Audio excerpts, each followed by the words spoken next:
আমি লিখছি হচ্ছে এখানে he saw me playing ball. তাকাইতে বলি নেই কি লিখছি বলো তো? He saw me playing ball. আমাকে বলো এটা কি পাস্ট কন্টিনিউয়াস নাকি প্রেজেন্ট কন্টিনিউয়াস? তাই বলো he saw me playing ball past continuous নাকি প্রেজেন্ট কন্টিনিউয়াস? কি বলো? পাস্ট কি the perfect continuous past continuous past continuous কোন continuous? Past continuous very good. তুই বল কনফিউজড। তার মানে আমি ইচ্ছে করে কনফিউজ করে দিচ্ছি তোমাদেরকে, ঠিক আছে? এটা যদি পাস্ট কন্টিনিউয়াসের স্ট্রাকচার কে বলতে পারবা? সবাই পারবে তাই না? হ্যাঁ হ্যাঁ বলো তো। পাস্ট কন্টিনিউয়াস হ্যাঁ সাবজেক্ট প্লাস তারপর হচ্ছে যে ভার্বের সেকেন্ড মানে v2 v2 plus ing plus আছে অবজেক্ট তো ব্লেন্ডার করে দিয়েছি। তাহলে সূত্র পারি না, ঠিক আছে? বেসিক্যালি এটা কোনো কন্টিনিউয়াস না, এটা প্রেজেন্ট কন্টিনিউয়াস না পাস্ট কন্টিনিউয়াস না। যদি কন্টিনিউয়াস বলে থাকো তার কারণ হচ্ছে তুমি ভার্ব পাস্ট সো দেখছো, মাদার পাস্ট ঢুকছে, আইএনজি দেখছো, এখানে কিছু কন্টিনিউয়াস, এই হচ্ছে পাস্ট কন্টিনিউয়াস তোমাদের। তাহলে আমি স্ট্রাকচার করে কোনো লাভ হইল না, ঠিক আছে? তো ওর কারণে লাভ হয় এটা কারণ হচ্ছে আমরা আসলে টুই ভার্বটা যদি জানি ভালো করে আমাদের কাজ হয়ে যায়। এই টুই ভার্বটা পৃথিবীতে আসছে তিনটা কাজ করার জন্য। কয়টা কাজ করার জন্য? তিনটা। এই যে প্রথম কাজ হচ্ছে কন্টিনিউয়াস টেন্স তৈরি করতে আসছে। কি কাজ? বলো টুই ভার্বের প্রথম কাজ হচ্ছে কন্টিনিউয়াস টেন্স তৈরি করা। টুই ভার্বের দ্বিতীয় কাজ হচ্ছে প্যাসিভ বাক্য তৈরি করা। টুই ভার্বের তৃতীয় কাজ হচ্ছে মেইন ভার্বের কাজ করা। হি ইজ প্লেইং বল, সে বল খেলছে। He is called every day, অর্থ হচ্ছে তাকে প্রতিদিন ডাকা হয়। এখানে এই দুটো ইজ হচ্ছে অক্সিলারি ভার্ব, এই ইজ অক্সিলারি ভার্ব না, আমি বলি মেইন ভার্ব। এটা অন্য নামে ডাকে স্যাররা। হি ইজ প্লেইং বল এর অর্থ হচ্ছে সে বল খেলছে। এই ইজটা অক্সিলারি অর্থ সাহায্যকারী। কাকে সাহায্য করেছে? প্লে নামক ভার্বকে সাহায্য করেছে, তাই এই ইজ এখানে হচ্ছে অক্সিলারি ভার্ব। আমি কি বুঝাতে পারছি? এখানে এই ইজটা কল নামক ভার্বটাকে প্যাসিভ হতে সাহায্য করেছে, এই কারণে এই ইজ হচ্ছে এখানে অক্সিলারি ভার্ব। কিন্তু হি ইজ আ টিচার, সে একজন টিচার, এই বাক্যটা ইজ কিন্তু এখানে এই বাক্যে অক্সিলারি ভার্ব না, এটা মেইন ভার্বের কাজ করেছে। আমি কি একটু বুঝাতে পারছি? তাহলে হি সো মি প্লেইং বল, এই বাক্যটা যদি কন্টিনিউয়াস না, তার প্রমাণ হচ্ছে কন্টিনিউয়াস হতে অবশ্যই একটা টু বি ভার্ব লাগবে। কি লাগবে? বলো টু বি ভার্ব ছাড়া কখনোই কন্টিনিউয়াস টেন্স সম্ভব না।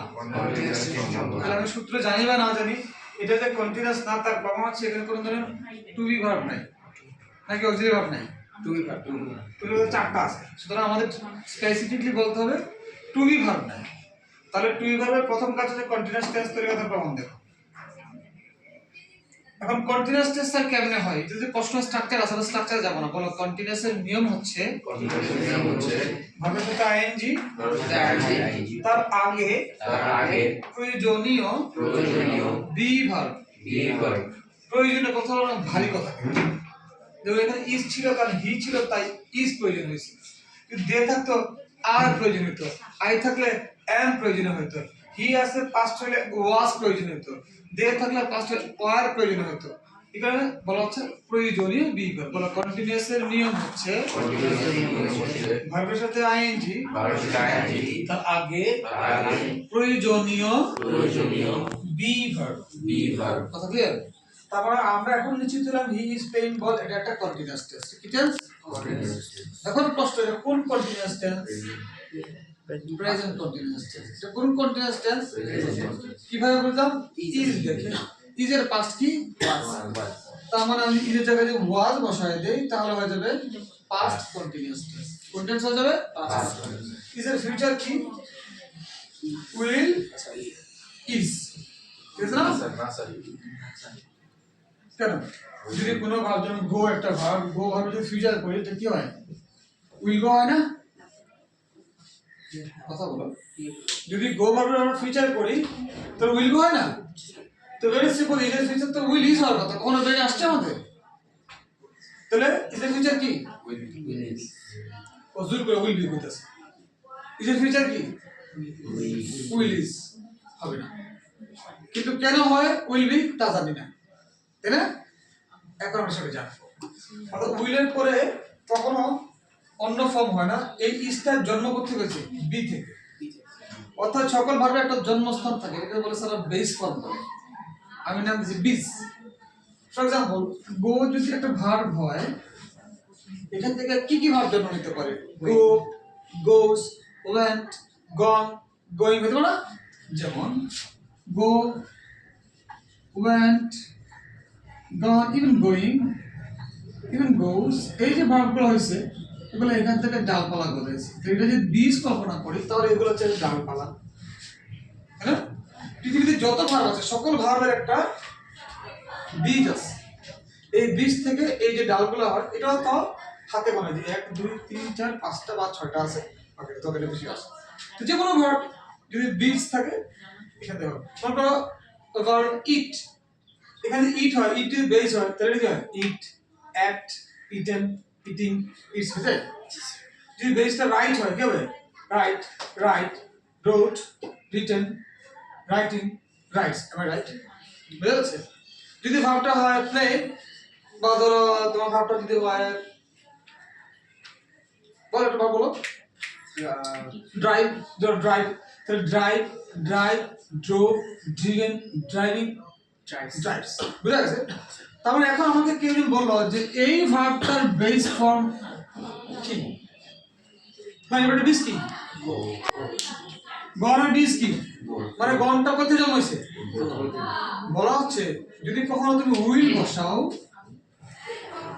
বা আদার্স এর যে আদার্স গুলো will would shall should can could may might must going থেকে একটু অর্থ আদার্স সারা মডেলসে বলে তুমি উইলটাই মাথায় রাখো অনেকগুলো ভুলে সমস্যা নেই বলা হচ্ছে উইলের পরে যদি কোনো ভার্ব তোমাকে ইউজ করতে হয় তখন এইটাকে বলছে আমাকে তুমি ফিউচার করো তাহলে উইচ ফিউচার মানে কি উইল তো উইলের পরে আমি কি উইল গন লিখবো কি লিখবো বলে বেটা কি লিখতে হবে এই গনটার জন্ম এখান থেকে হচ্ছে এই বীজটা বসাতে হবে না কিছু আমি বুঝাতে পারছি এই কারণে ইজ এর ফিউচার আমাদের উইল ইজ না হয়ে উইল বি হবে কারণ ইজটার জন্ম হয়েছে বি থেকে আমি কি বুঝাতে পারছি জি স্যার আমরা আসলে তুই ভাবে কাজ করতেছি তুই ভাবে কাজ করতে গিয়ে টেন্স হয়ে গেছি তুই ভাবে কাজ করতে গিয়ে দেখলাম যে টেন্স তিনটা পেয়ে গেলাম present continuous tense past continuous future continuous কথা কি তাহলে প্রথম তুই ভাবে কাজ করা তিনটা কটা কাজ কন্টিনিউয়াস টেন্স তরিকা বেসিক বাক্য তরিকা আর হচ্ছে মেইন ভাবে কাজ করা আসো এটা কি হ্যাঁ তাহলে তুই ছাড়া কখনোই কন্টিনিউয়াস সম্ভব না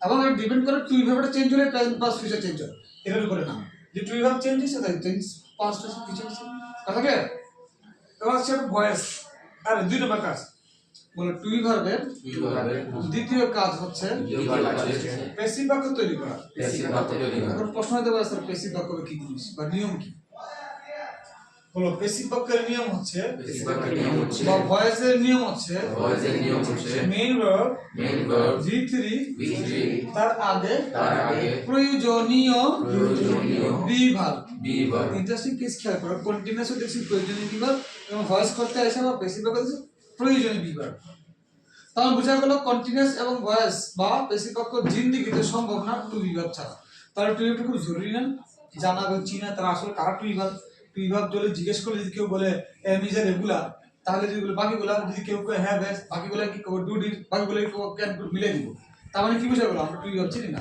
আজকে তো স্পষ্ট হইল টু ভার্ব মানে টু ভার্বই তাহলে টু ভার্ব ছাড়া জিন্দেগিতে বা কখনোই কন্টিনিউয়াস সম্ভব না দেখুন প্যাসিভ বাক্য সম্ভব না কথা বুঝলে এই দুই বাক্য ছাড়া এখানে যে শব্দটা আছে হি ইজ আর টিচার এই কিন্তু কাউকে সাহায্য করে না এটা মেইন ভাবে কাজ করেছে না কন্টিনিউয়াস সাথে সাহায্য করেছে না প্যাসিভ ওয়ে সাহায্য করেছে এই কারণে এটা হচ্ছে মেইন ভার্ব এখন একটা প্রশ্ন করতে পারি যখন টু ভার্বটা মেইন ভাবে কাজ করে কোন টেন্স হয় টু ভার্বটা যখন মেইন ভাবে কাজ করে কোন টেন্স হয় বলো ইনডিফিনিট টেন্স হয় এখন প্রশ্ন হচ্ছে ইনডিফিনিট নিয়ম কি তাই না নিশ্চয়ই একটা স্ট্রাকচার বলা subject plus V1 plus extension plus কত বলতে পারি বলো ইনডিফিনিট টেন্সের নিয়ম হচ্ছে বাক্যে একটি মাত্র ভার্ব থাকবে ব্যাপারটা সহজ হয়ে গেছে না তুমি যত জায়গায় ভার্ব একটা পাবা এটা হচ্ছে চোখ বন্ধ করে তাহলে আই গো দেয়ার, আমি সেখানে যাই। এটা কোন টেন্স আর বোঝার জন্য কিছু দরকার নাই, খালি গো আছে একটা ভাব শেষ। এটা কি টেন্স? Indefinite tense. কোন টেন্স? এখন প্রশ্ন হচ্ছে কোন indefinite? Present common sense cover করে দিচ্ছি না। কোন ইনডিফিনিট? প্রেজেন্ট কারণ ভাবটা প্রেজেন্ট আছে। ভেরি সিম্পল, না কোনো নতুন কিছু আবিষ্কার করতে পারো। গোয়ের পাস কি? ওয়েন্ট তার মানে এই যে পাঁচ দিন পেয়ে গেলাম। গোয়ের ফিউচার কি? একটু শিখলাম না, যে কোনো ভাবকে ফিচার করতে হলে তার বেস ফর্ম লাগবে আর আগে উইল লাগবে। তো উইল আছে গোল উইল, তো বেস তো উইল, তো বি গোল, তাই না? কথা বুঝছো কেন বলো? তার মানে আমরা তিনটা ইন্টারনেট শিখে গেলাম, তিনটা কন্টিনিউয়াস ছোট টেস্ট কিন্তু শেষ আমাদের। আমি টেস্ট পড়াচ্ছি না, আমরা পড়তেছি কি ভাবে কাজ। তাহলে হি ইজ আ টিচার, এটা একটা ইন্টারমিডিয়েট টেস্ট, তারপর এটা প্রেজেন্ট টেন্স। ইজ এর পাস কি? ওয়াজ। ওয়াজ দিলে হয়ে যাবে পাস কন্টিনিউয়াস টেন্স। ইজ এর ফিউচার কি? উইল ইজ কি? Will be. Will is. তাহলে আমরা এটা শিখতে গিয়ে দেখলাম আর তিনটা টেন্স হয়ে গেল, তিনটা কন্টিনিউয়াস, তিনটা ইনডিফিনিট, ছয়টা টেন্স হয়ে গেছে। আমরা কাজ করতেছি টু ভাবে কাজ, তাই না? আমরা টেন্সে যখন যাবো এটা আরো সহজ হয়ে যাবে। তাহলে এর মধ্যে কোনো সমস্যা আছে দেখো তো? টু ভাবে কাজ কয়টা? তিনটা। কয়টা কাজ? কন্টিনিউয়াস টেন্স তৈরি করা, রেসিপ্রোকাল তৈরি করা, মেইন কাজ করা। Is it clear? আপনার প্রশ্ন আছে?